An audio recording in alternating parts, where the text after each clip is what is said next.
Esta vez sí que esperaban a Karima, ¿verdad? Ella va a ausentarse por unos días, pero regresará muy pronto. Intentamos buscar otro sustituto, incluso hablamos con uno de nuestros seguidores en Facebook, que amablemente nos recomendó a su primo de 10 años para conducir el programa. Por desgracia, no nos dio luego sus datos para contactarlo, así que, una vez más, van a tener que conformarse conmigo.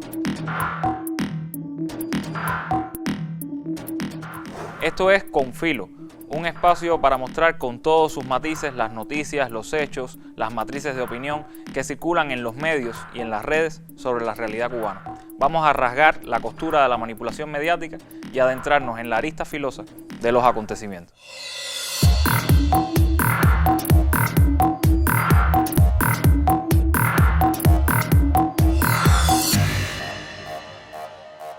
Nos da muchísima pena, pero como la contrarrevolución sigue tan poco creativa, vamos a tener que seguir metiéndonos con ello. Del doble estándar de ese nicho mafioso que habita en la Florida con respecto a Cuba y lo que sucede en el mismo Estados Unidos, estaremos conversando hoy. ¿Se acuerdan de la manifestación en Miami de la que hablamos el último programa? Pues aquí les dejamos un video que tomamos de Razones de Cuba y que ilustra un poco más sobre su discurso humanitario. Pedimos una intervención internacional liderada por los Estados Unidos. Tenemos que pedir una intervención internacional encabezada militarmente por los Estados Unidos. Que los países miembros de la OEA voten a favor de la intervención. Intervención militar es lo que se está pidiendo en estos momentos. No es canal humanitario lo que hay que pedir. Lo que hay que pedir es intervención humanitaria.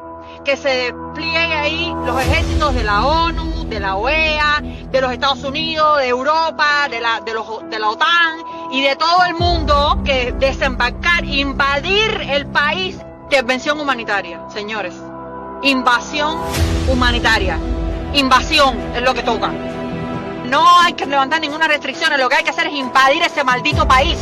Pidamos intervención militar humanitaria.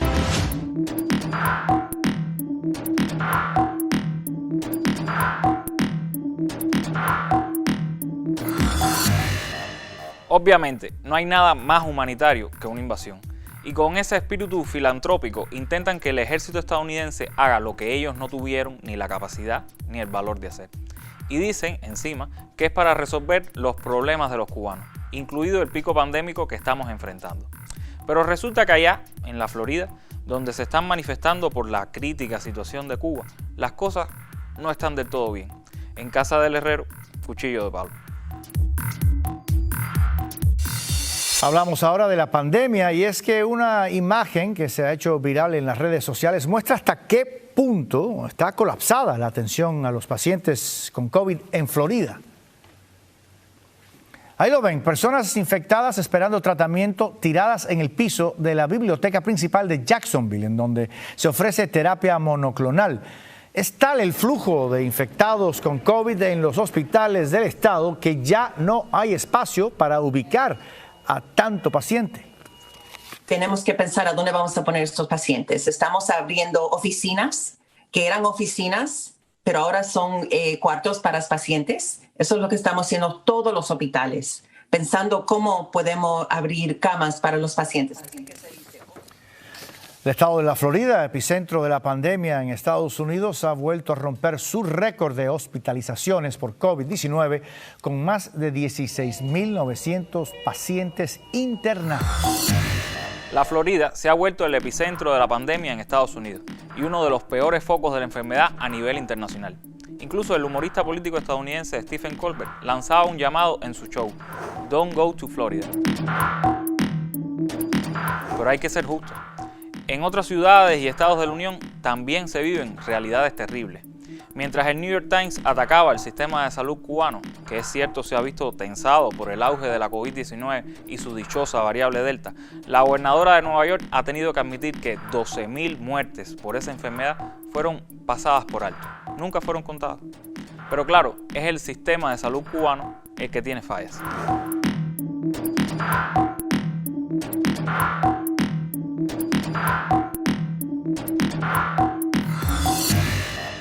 A la pandemia se le suma la infodemia, esa terrible intoxicación que suele darse en redes sociales y que nubla el juicio de tantas personas por la innumerable cantidad de noticias e informaciones que suelen ser falsas o tergiversadas.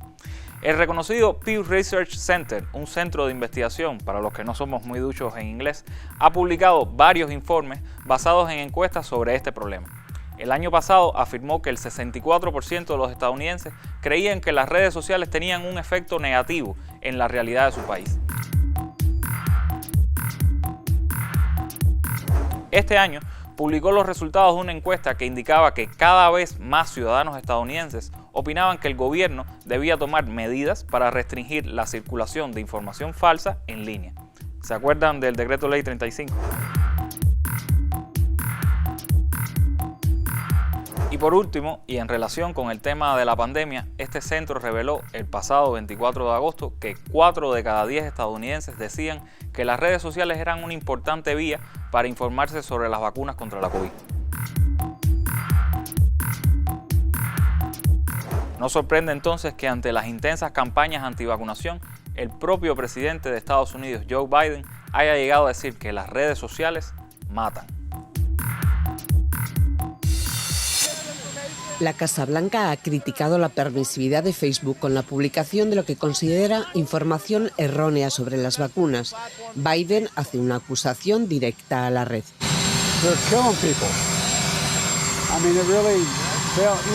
The only pandemic we have is among the unvaccinated, and they're killing people. Declaraciones del presidente cuando dejaba la Casa Blanca para volar a Camp David, la residencia de descanso. La secretaria de prensa de la Casa Blanca precisa que aunque el gobierno ha tomado medidas, Facebook es una empresa privada y hay que seguir un protocolo de actuación, pero que se van a dar nuevos pasos. Facebook ha respondido contundente a las críticas diciendo que ha ayudado a salvar la vida de la gente y punto. La administración demócrata ha decidido aumentar la presión sobre Silicon Valley para que se hagan cargo de la información falsa que sobre todo propagan una docena de personas a los que se llama como los 12 de la desinformación.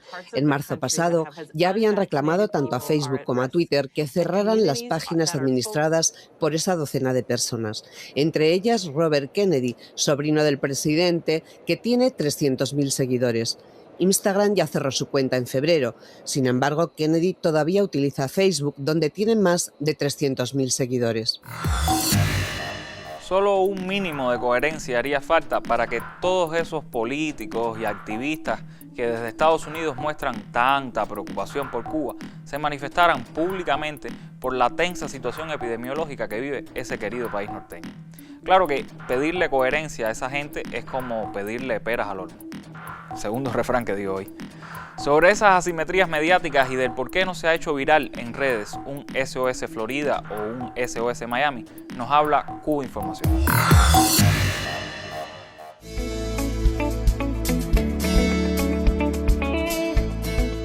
Un mes atrás, la etiqueta SOS Cuba se hacía viral gracias al apoyo de artistas como el español Paco León, que en un mensaje aludía a una crisis sanitaria en la isla por la COVID-19. El actor colaboraba ingenuamente con lo que después demostró ser una enorme operación política que del SOS Cuba pasó a la petición de una intervención militar de Estados Unidos.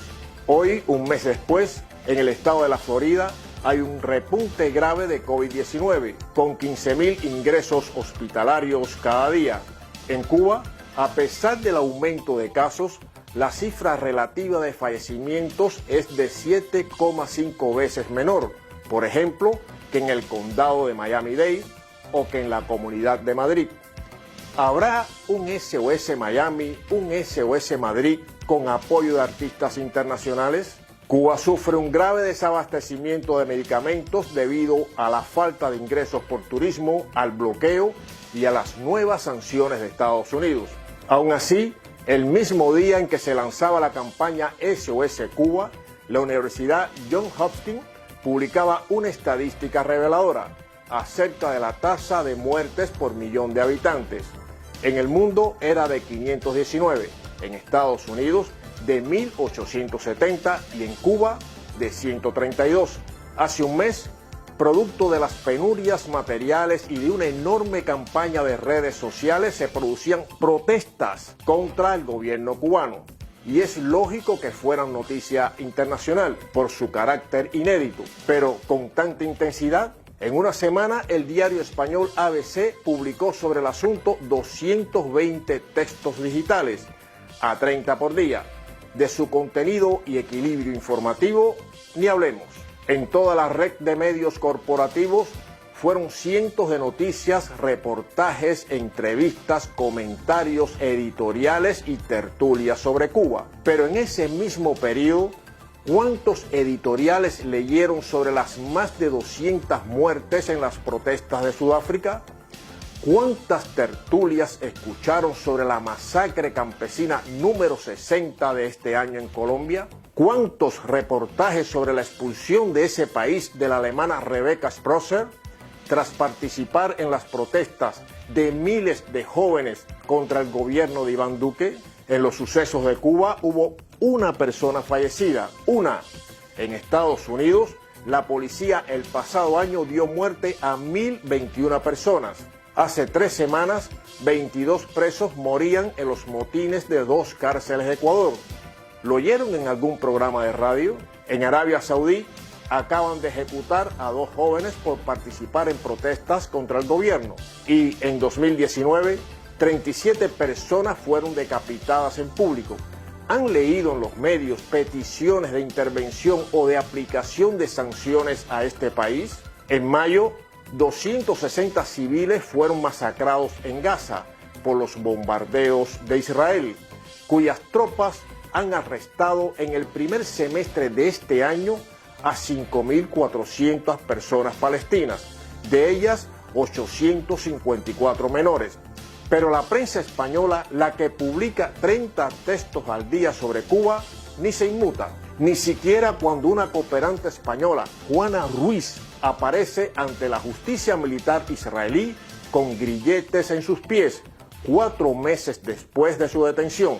Es la prensa que intenta no airear las constantes evidencias sobre el enriquecimiento ilícito del rey emérito Juan Carlos I, tras 40 años de negocios con las monarquías del Golfo, porque el día en que se conocían nuevas informaciones sobre este caso, ¿saben cuáles eran las portadas de la prensa española? Todas sobre Cuba. La pandemia en Cuba está costando vidas humanas y cada una de ellas es un golpe devastador para alguna familia, una herida por cerrar en el tejido espiritual de esta nación. Pero siendo objetivos, habría que pensar si no se intenta sobredimensionar y particularizar la situación en Cuba o si no hay intereses ocultos en ese desaforado intento por mostrar a nuestro sistema de salud colapsado, lleno de fosas comunes que se han probado no existen, un país en caos. ¿Por qué otros países, otras ciudades no reciben el mismo tratamiento mediático?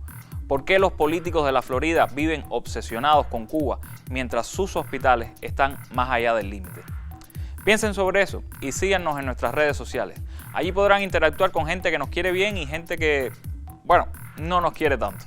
A todos los leemos por igual, aunque por supuesto no con el mismo agrado. Chao.